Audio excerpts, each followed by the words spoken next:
கடகராசியில் பிறந்தவங்களுக்கு ஜூலை மாதம் 5ஆம் தேதியிலிருந்து ஜூலை மாதம் 11ஆம் தேதி வரை கோட்சார ரீதியாக வரக்கூடிய கிரக அமைப்புகளால் வரக்கூடிய மாற்றங்களை பற்றி தானுங்க ஆதாரபூர்வமாக இந்த பதிவில் பார்க்க போகிறோம். கடக ராசியாதிபதி தான் சந்திரன். யாருக்குமே இல்லாத ஒரு பிராத்தம் கடகராசியில் பிறந்தவங்களுக்கு உண்டு. ராசியாதிபதியாக சந்திரன், தனஸ்தானாதிபதியாக சூரியன். உங்கள் ராசியாதிபதி 5ஆம் தேதியிலிருந்து 6ஆம் தேதி காலையில் 9:50 வரைக்கும் மறைவு ஸ்தானத்தில் இருப்பார்.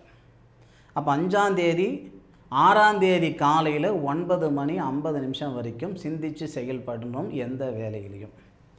பொதுவாக கடகராசியில் பிறந்தவங்களுக்கு தன்னம்பிக்கை ரொம்ப அதிகம். எது வேணாலும் பார்த்துக்கலாம், நாம் எடுக்கிற முடிவு தானே, தப்பு இல்லை. அந்தளவுக்கு நீங்கள் தன்னம்பிக்கையாக துணிச்சலாக இருக்கிறது சந்தோஷம் தானுங்க. ஆனால் வீம்புக்கும் வீரியத்துக்கும் வேட்டையாடக்கூடாது இல்லையா? நேர காலங்கள் பார்த்து ஒரு செயல் செய்யணும். இல்லை சிக்கிக்கிட்டோம்னா அதிலிருந்து மீண்டு வர்றதுக்கு ரொம்ப டைம் ஆகி போயிடும் இல்லையா? கடகராசியில் பிறந்த உங்களுக்கு இந்த பிரபஞ்சம் தரக்கூடிய ஒரு விஷயம் என்னன்னா, 5ஆம் தேதி, அதாவது ஞாயிற்றுக்கிழமை 5ஆம் தேதி, திங்கக்கிழமை 6ஆம் தேதி, 6ஆம் தேதி காலையில் 9:50 வரைக்கும் நேர காலங்கள் சாதகமாக இல்லை. ஒரு முக்கியமான முடிவுகள் நீங்கள் எடுக்கணும்னா 6ஆம் தேதி காலையில் 9:50 மேலே எடுத்திங்கன்னா சாதகமாக இருக்கும். எந்த அடிப்படையில் நமக்கு நேரம் சரியில்லை சாமின்னா, உங்கள் ராசியாதிபதி உங்கள் ராசிக்கு 8வது கட்டத்தில் மறையிறாரு. அதுபோக சதய நட்சத்திரம் சொல்லக்கூடிய ராகு சாரத்தில் வராரு. ராகுவுடன் சேர்றாரு. அந்த ராகு நம்ம ராசியாதிபதி சந்திரனுக்கும் நமக்கும் கண்டிப்பாக ஜென்ம விரோதி. அப்போ அந்த 1.25 நாள் ஞாயிற்றுக்கிழமை திங்கக்கிழமை காலையில் 10 மணி வரைக்கும், அதாவது 9:50 அது வரைக்கும் சூதானமாக இருந்துக்கோங்க. திங்கக்கிழமை அதாவது 6ஆம் தேதி காலையில் 9:50 இருந்து 8ஆம் தேதி சாயங்காலம் 4:58 வரை ராஜ வாழ்க்கை கடகராசியில் பிறந்தவங்களுக்கு. என்ன சார் சொல்கிறீங்க, உண்மையா சார்? அப்படின்னா அந்த நேரத்தில் எனக்கு லாட்ரி அடிச்சிடுமா சார்? அப்படி சொல்ல வரலைங்க. என்ன உழைப்பு போடுறோமோ அந்த உழைப்புக்கு தகுந்த உயர்வு வரும். பொதுவாக இந்த பிரபஞ்சம் யாருக்கு எந்த நேரத்தில் எந்த மாதிரியான மாற்றம் கொடுக்கும்னு யாருக்கும் தெரியாது இல்லையா? அதை தெரிஞ்சுக்கிறதுக்கு தான் நம்ம முன்னோர்கள் இந்த ஜோதிடத்தை உருவாக்கினாங்க. லாப நஷ்டம் தெரிஞ்சுக்கிறதுக்கு, மனசனுடைய தலையெழுத்து தெரிஞ்சுக்கிறதுக்கு தான் இந்த ஜோதிடம்.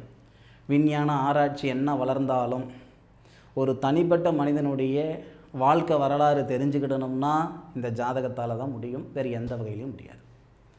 6ஆம் தேதி காலையில் 9:50 இருந்து 8ஆம் தேதி சாயந்தரம் 4:58 வரை கடகராசியில் பிறந்தவங்களுக்கு ராஜ வாழ்க்கை தானுங்க. என்ன காரணம்னா, கடக ராசியாதிபதின்னு சொல்லக்கூடிய சந்திரன் 9வது பாவகத்துக்கு வரார். தனகாரகனுடைய வீட்டுக்கு வரார். தனகாரகன் உங்கள் ராசியில். அப்போ குருவும் சந்திரனும் கிரக பரிவர்த்தனை. அது மட்டுமா? இல்லை, அது மட்டும் சொல்லிடுவோம்னா, இந்த சந்திரன் உங்கள் ராசிக்கு 9வது பாவகத்தில் குரு பகவானுடைய வீட்டுக்கு வந்து குரு பகவானுடைய பார்வை வாங்குறாரு. கரெக்டா? அப்போது இந்த சந்திரன் யார் நட்சத்திரத்தில் இருப்பார்னா, புரட்டாதி நட்சத்திரம் சொல்லக்கூடிய குபேரர் அவதரிச்ச நட்சத்திரம் ப்ளஸ் குருவுடைய நட்சத்திரம். இப்போ சந்திரன் சனி பகவானோட சேர்றாரு. தொழில்காரகன் சொல்லக்கூடிய சனி பகவானுடன் சேர்றாரு. இந்த சனி பகவான் புதனுடைய சாரம் வாங்கியிருக்கிறாரு. அந்த புதனுக்கும் சந்திரன் தான் வீடு கொடுத்துருக்காரு. எப்படி பார்த்தாலும் 6ஆம் தேதி காலையில் 9:50 இருந்து 8ஆம் தேதி சாயங்காலம் 4:58 வரை நீங்கள் எடுக்கக்கூடிய முடிவுகள், முயற்சிகள் ரொம்ப சாதகமாக இருக்கும். எப்போவுமே போகிற தண்ணியில் நீச்சல் அடிச்சுட்டு போகிறதுக்கும் வர்ற தண்ணியில் எதிர் நீச்சல் அடிக்கிறதுக்கு வித்தியாசம் இருக்குது. கடகராசியில் பிறந்தவங்களுக்கு கிட்டத்தட்ட ஒரு 2 வருஷ வாழ்க்கை எப்படி இருந்திருக்கும்னா, நான் ஆய்வு பண்ண வரைக்கும் உப்பு வைக்க போனனுங்க மழை வருது, மாவு வைக்க போனனுங்க காற்றடிக்குது. இதுதான் கடகராசியில் பிறந்தவங்களுடைய நிலைமை. திறமை இருந்தும் முன்னேற முடியல, திறமை இருந்தும் அடுத்த லெவலுக்கு போக முடியல. யாரோ பிழைக்கிறதுக்கு நாம் கஷ்டப்படுற மாதிரி. நமக்கான சந்தர்ப்பம் கிடைச்சிடாதா? யாருடைய தயவுதாட்சி எனக்கு வேண்டாம், என் உழைப்புக்கு தகுந்த உயர்வு வந்தால் மட்டும் போதுமையான்னு சொல்லக்கூடியவங்க தான் இந்த கடகராசியில் பிறந்தவங்க. உங்களுக்கு உண்டான நேரங்க, பயன்படுத்திக்கோங்க. பயன்படுத்திக்கிறதும் பயன்படுத்தாமல் போகிறதும் உங்கள் சொந்த சௌகரியம். அதே மாதிரி 8ஆம் தேதி சாயங்காலம் 4:58 10ஆம் தேதி சாயந்தரம் 6:50 வரை உங்கள் ராசியாதிபதி சந்திரன் தொழில் ஸ்தானத்துக்கு வரார். இது கூட நல்ல நேரங்க. இப்போ தொழில் ஸ்தானத்தில் மேடச்சந்திரனாக வரார். மேடச்சந்திரன்னா மேஷத்தில் சந்திரன். இந்த மேஷத்தில் சந்திரன்னா மேஷத்துக்கு அதிபதி செவ்வாய் தானே. அந்த செவ்வாய் லாபஸ்தானத்தில் இருக்கார். ரோகிணி நட்சத்திரம்னு சொல்லக்கூடிய சந்திரனுடைய நட்சத்திரம், கிருஷ்ண பகவான் பிறந்த நட்சத்திரத்தில் செவ்வாய் இருக்கிறாரு. 2.25 நாள் உங்கள் ராசியாதிபதி சந்திரன் தொழில் ஸ்தானத்தில் இருப்பார். தொழில் நிமித்தமாக முடிவுகள் எடுக்கணும்னா எடுங்க. சார் சுய தொழில் பண்ணலாமா? பண்ணுங்க. சார் ராகு திசை நடக்குது, கேது திசை நடக்குது, என்ன வேணாலும் நடக்கட்டுங்க. கோட்சார ரீதியாக வரக்கூடிய கிரக அமைப்புகள் சாதகமாக இருந்து ஒரு செயல் செய்தோம்னா 100% வெற்றி. அதில் மாற்றுகிறது கிடையாது. சுயஜாதகத்துக்கு எந்த அளவுக்கு பவர் இருக்கோ அதே அளவுக்கு இந்த கோட்சார ரீதியாகவும் பலன் உண்டு. ஒருத்தருக்கு சுயஜாதகத்தில் நாளைக்கே போய் சேர்ந்து விடுவார் அப்படின்னாலும் கோட்சார ரீதியாக நடக்கக்கூடிய நிகழ்வுகள் சாதகமாக இருந்தால் 10 நாள் தள்ளி போகும். ஒரு பேச்சுக்கு சொல்கிறேனுங்க, சாதிக்கிறதுக்கு ஒரு நாள் 1 நிமிஷம் போதுமானது. நல்ல நேரத்தில் நீங்கள் விதைக்கக்கூடிய விதை தான் எதிர்காலத்தில் மிகப்பெரிய விருட்சமாக வரும்.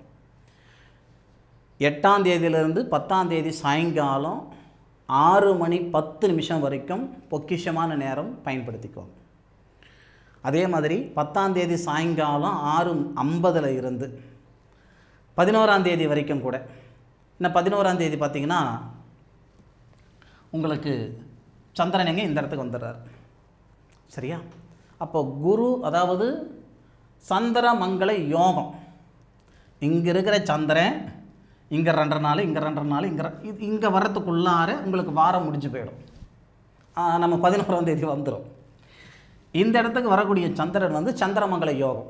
சந்திரன் உச்சமடைவார் எப்போனா கரெக்டாக நமக்கு 10ஆம் தேதி சாயந்தரம் 6:50 சந்திரன் உச்சமடைகிறார். உங்கள் ராசிக்கு கரெக்டாக உங்கள் ராசிக்கு 11ஆவது பாவகம் லாபஸ்தானத்தில் வந்துடுறார். உங்கள் ராசிக்கு புத்திரஸ்தானாதிபதினு சொல்லக்கூடிய செவ்வாயுடன் சேர்ந்துடுறார். அப்போ இந்த நேரம் இந்த கடகராசியில் பிறந்தவங்களுக்கு புத்திர பாக்கியம் உருவாகிறதுக்கு உண்டான நேரம். புத்திரஸ்தானத்துக்கு வரக்கூடிய சந்திரன் புத்திரஸ்தானாதிபதியோடு சேரக்கூடிய சந்திரன் புத்திரஸ்தானத்தை பார்ப்பார். குரு, அதாவது சந்திரமங்கல யோகமாக புத்திரஸ்தானத்தை பார்ப்பாங்க. கடகராசியில் இருக்கக்கூடிய ஏற்கனவே குருவும் 5வது பார்வையாக அந்த இடத்துல பார்ப்பாங்க. அப்போது கடகராசியில் பிறந்தவங்களுக்கு கல்யாணம் ஆகிட்டு 10 வருஷம் ஆகுது, 12 வருஷம் ஆகுது, 7 வருஷம் ஆகுது, 8 வருஷம் ஆகுது, குழந்தை பாக்கியம் இல்லாத மிகப்பெரிய ஒரு மன அழுத்தமாக இருக்குது. போகாத கோவில் குளம் கிடையாது, செய்யாத பரிகாரம் கிடையாது, பார்க்காத வைத்தியம் கிடையாது, நல்லது நடக்கல சாமி அப்படின்னா 10ஆம் தேதி சாயங்காலம் 6:50 11ஆம் தேதி ஃபுல்லாக, 11ஆம் தேதி உங்களுக்கு நைட்டு ஃபுல்லாக, 12ஆம் தேதி காலையில் 12 மணி வரைக்கும் சந்திரன் இங்கே தான் இருப்பார். அப்போது அந்த 2 நாள் 10ஆம் தேதி ப்ளஸ் 11ஆம் தேதி இந்த 2 நாளில் வந்து புத்திர செல்வம் பெறுகிறதுக்கு உண்டான நேரத்தை தான் இந்த பிரபஞ்சம் கடகராசியில் பிறந்தவங்களுக்கு ஏற்படுத்தும். நான் சொன்ன பலனை முயற்சி பண்ணி பாருங்கள். எந்தெந்த விதத்தில் எந்தெந்த நாளில் எந்த மாதிரியான மாற்றங்கள் வரும்னு சொல்லியிருக்கிறேனுங்க. அதுக்கான முயற்சிகள் செய்கிறவங்களுக்கு தான் மாற்றம். நேர காலங்கள் சாதகமாக இருந்தால் இந்த பிரபஞ்சமே எல்லா இடத்தையும் கொண்டு போய் சேர்த்திரு, அது இல்லை. நேர காலங்கள் சாதகமாக இருக்கும் பொழுது நேர காலத்தோடு நாமளும் சேர்ந்து பயணித்தாதான் போக வேண்டிய இடத்துக்கு போய் சேர முடியும். அதை மனசில் வச்சுக்கோங்க. இந்த பதிவு கடகராசியில் பிறந்தவங்களுக்கு பயனுள்ள பதிவாக இருக்குன்னு நான் மனசார நம்புகிறேன். மீண்டும் அடுத்த ஒரு அற்புதமான தருணத்தில் கடகராசியில் பிறந்தவங்களை சந்திக்கும் வரை உங்களிடமிருந்து விடைபெறுவது உங்கள் வீட்டு ஜோதிட நண்பனான மா. காளிதாஸ் மணிகண்டன். திருச்சிற்றம்பலம். வாழ்க வையகம், வாழ்க வளமுடன்.